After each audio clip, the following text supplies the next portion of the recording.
To remain standing as we read from the Gospel of Matthew. A disciple is not above the teacher, nor a slave above the master. It is enough for the disciple to be like the teacher and the slave like the master. If they have called the master of the house Beelzebul, how much more will they malign before my Father in heaven? Do not think that I have come to bring peace to the earth. I have not come to bring peace, but a sword. For I have come to set a man against his... The title of my message today is Do Not Be Afraid. And we're going off a lectionary this morning.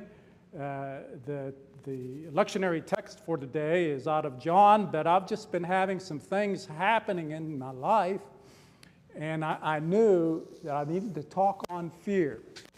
So I went and looked at things and whatnot, and found a text, found a message, and I believe that this is the message that God would have me to share with you this morning. So the scripture is out of Matthew chapter 10, verses 24 through 39, and so let's look at it. Let's go. Several years ago, there was a well-known television show that developed a Bengal tiger act. And like the rest of the show, it was done live before a large audience. Well, one evening, the tiger trainer went into the cage with several tigers to do a routine performance, and the door was locked behind him. The spotlights highlighted the cage, television cameras, they moved in close, and the audience watched in suspense as the trainer skillfully put the tigers through their paces. Well, in the middle of the performance, the worst possible fate befell the act. The lights went out. Can you imagine? For 20 or 30 long, dark seconds, the trainer was locked in with the tigers. And in the darkness, they could see him, but he couldn't see them. A whip and a small kitchen chair seemed meager protection under the circumstances, but he survived. And when the lights came back on, he calmly finished the performance. And in an interview afterward, he was asked how he felt knowing that the tigers could see him, but that he couldn't see them. He first admitted the chilling fear of the situation, but pointed out that the tigers didn't know that he couldn't see them. He said, "I just kept cracking my whip and talking to them until the lights came back on. And they never knew I could not see them as well as they could see me." I believe that this experience gives us a vivid parable of human life. What happens to us in our lives occasionally, or every once in a while, we have to fight tigers in the dark. Yep. And so the important thing is, how do we respond when we face or are confronted with a terrifying situation we can't see? What is our response?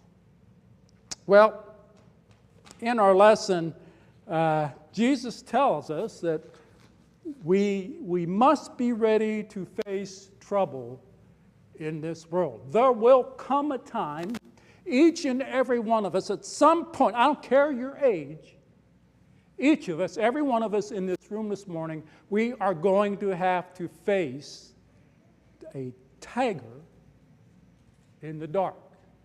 All right? It's part of life.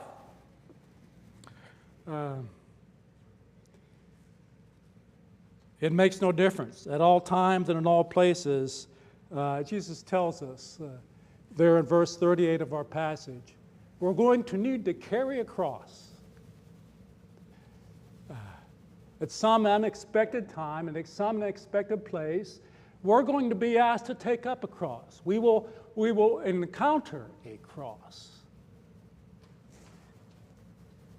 Well, many years ago, there was found in an African mine the most magnificent diamond in the world's history.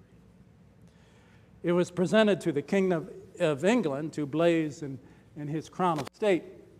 The king sent to the king sent it. The diamond was sent to Amsterdam to be cut and put in the hands of an expert lapidary. Now, a lapidary is someone who cuts stones or precious gems. And what do you think he did with it? Well, he took the gem of priceless value and he cut a notch in it. Then he struck a hard blow on the stone. And lo, the jewel, a precious diamond, was revealed.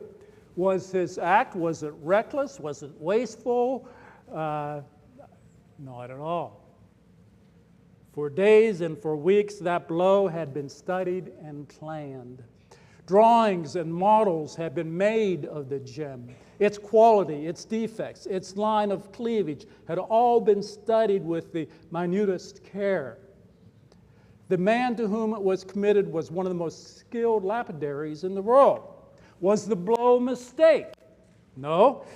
It was the climax of the lapidary's skill. When he struck the blow, he did the one thing which would bring the gem to its most perfect shapeliness, radiance, and jeweled splendor. That blow, which seemed to ruin the superb precious stone, was in fact its perfect redemption, that which brought